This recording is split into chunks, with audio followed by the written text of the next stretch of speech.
Mimi mtu atakayekuja na hiyo hoja ya kusema Yanga anabahatisha kumfunga Yanga anabahatisha kumfunga Simba, ina maana hoja yake itakuwa haina mashiko, kwa sababu tumeona quality ya mchezaji mmoja mmoja inakwenda kuamua dakika 90. Sio leo tumefungwa kuanzia goli 5, tukafungwa goli 2, tumefungwa goli 1, tumekuja kufungwa tena goli 1 na tumekuja kufungwa na goli 2. Yote ukiangalia tumezidiwa performance ya mchezaji mmoja mmoja. Hiyo quality ndio inakwenda kutuangusha sisi Simba Sports Club.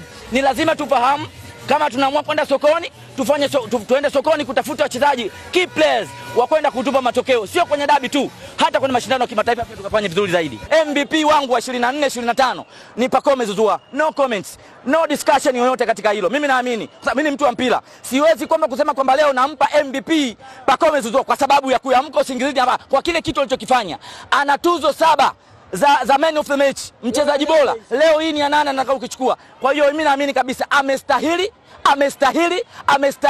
kuwa MVP wa NBC Premier League mwaka wa 24 25.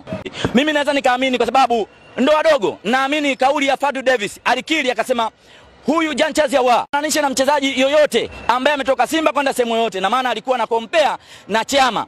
Uwezo wa Jean Charles Ahoua bado ni mdogo, rekodi yake bado ni changa. Juzi alipopiga hat-trick mechi na Pamba Jiji, ilikuwa ni mechi yake ya kwanza kupiga hat-trick, na haya mashindano ya shirikisho aliocheza ni mara yake ya kwanza. Kwa mimi naamini udogo na uchanga wa baadhi ya wachezaji ambao wamecheza Simba ndio imesababisha kuwa labda na kutokuwa na consistency nzuri ndani ya Simba Sports Club, lakini mimi naamini tuendelee kuwaamini kwa msimu unaokuja watafanya vizuri sana. Mimi naamini